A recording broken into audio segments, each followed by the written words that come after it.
bersama Bang Ardi nih ya. Langsung saja 1, 2, 3, 4. Ini, nah kita mau menyempurnakan teori-teori tentang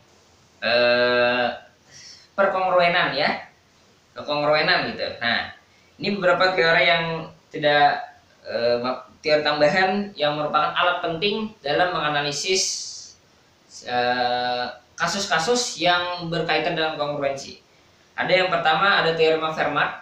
Jika Pi adalah bilangan prima dan FPBA P91, maka A pangkat P min 1 kongruen 1 mod Pi. Kemudian ada lagi, jika Pi satu bilangan prima, maka ingat ya, prima ya, A pangkat Pi kongruen A mod Pi. Ini merupakan penurunan dari ini ya. Jika A, kemudian ada jika A B mod M dan C D mod M kongruen D mod M gitu ya, maka AC BD kongruen AC kongruen BD mod M dan A pangkat N kongruen B pangkat N mod M. Nah, ini juga rumus yang tidak kalah penting. Oke. Sekarang aplikasi teorema Fermat ya. Selidiki. Nah, ternyata menggunakan 3 teorema yang ini tadi guys, kita bisa menyelidiki apakah bilangan yang cukup besar itu adalah merupakan bilangan prima. Tapi sedikit tricky guys. Jadi sedikit tricky caranya itu. Mari kita lihat ini. Nah, caranya kita pilih dulu 2 guys. Paling enak tuh 2 sih. Tapi belum tentu sih. Ini tergantung kasus sih. Nah, tapi biasanya paling enak tuh 2 ya. Kalau nggak 2, 3 gitu ya. Pokoknya pilih aja bilangan prima. Maka kita cek apakah 2 pangkat 117 kongruen 2 menurut 117. Perhatikan di sini ya. Perhatikan di sini 2 pangkat 117 terlalu besar untuk dihitung nilainya. Kita akan melakukan sedikit manipulasi. Nah, 117 itu sama dengan 7 kali 16 tambah 5. Jadi 2 pangkat 7 pangkat 16 kali 2 pangkat 5. Kenapa kita lakukan ini? Sebab 2 pangkat 7 kita masih mudah untuk menghitungnya ya. Katakanlah dia 128 gitu. Oke. Ya ini sih masih ini ya guys. Pemilihan 7 dan 16 nih masih menurut Mamang sih masih bebas ya.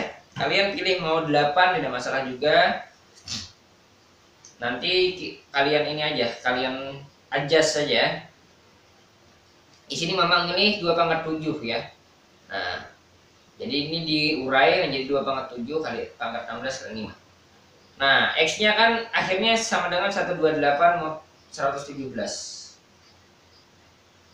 Nah, oh ya, ini. Nah, sekarang kita ingin mencari X, guys, sehingga X itu kongruen 128 modulus 117. Dengan ini, dengan rumus yang kemarin, X kurang M dikurang A, gitu. Maka kita dapatkan X-nya adalah 128 dikurang 117 sama dengan 11. Nah, jadi sekarang berarti 2 pangkat 7 yaitu 128 itu akan kongruen 11 modulus 117. Nah, fakta ini, hasil yang ini kita akan gunakan untuk mensubstitusi yang di sini. Nah, akibatnya 128 pangkat 16 itu sama dengan 11 pangkat 16 modulus 117.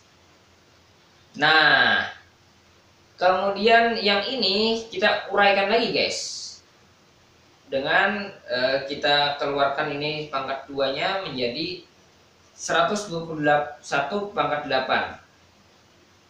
Nah, 121 pangkat 8 kita cari lagi guys. Kita cari lagi kongruen berapa modulo 17. Didapatkan 4 gitu ya. Kongruen 8. Nah, akhirnya kita dapatkan ini menjadi 2 pangkat 21 ya. Oke, 21 7 kali 3. Nah, kemudian Oke, kita jadikan lagi dia 11. Oh, ini nih 7 lagi guys, 7 lagi nih. Kita munculkan lagi 7 di sini.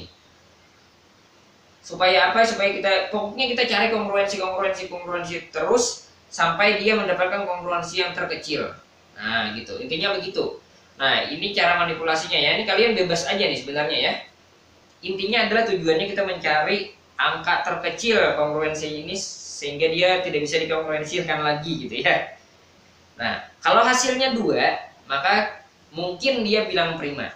Tapi kalau hasilnya bukan 2, maka jelas dia bukan bilangan prima. Nah, gitu guys ya caranya. Dan di sini ternyata hasilnya 44 ya, bukan 2. Nah, jadi dia bukan bilangan prima karena berdasarkan teorema Fermat harusnya dia kongruen dengan dirinya sendiri. Nah, gitu ya.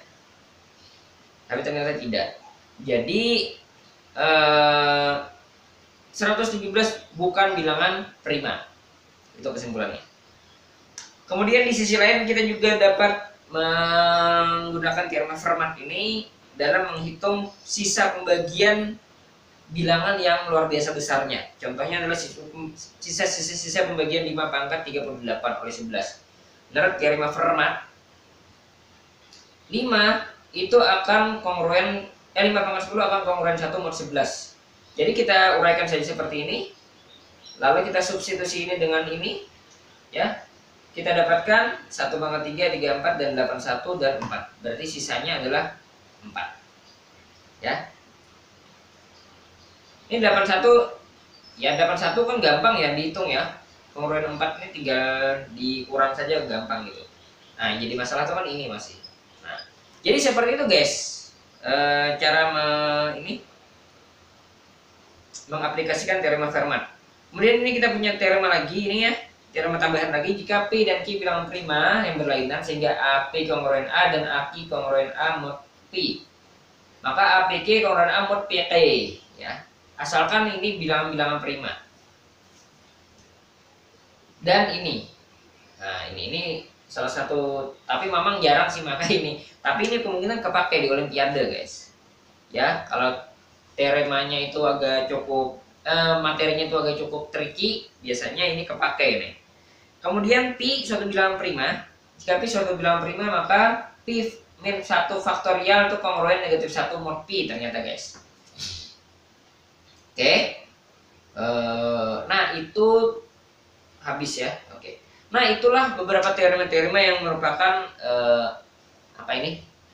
senjata ampuh buat kalian yang mau berangkat ke Olimpiade guys. Ini ada beberapa, ini merupakan teorema-teorema dasar yang merupakan alat ampuh yang akan mungkin kalian gunakan di Olimpiade.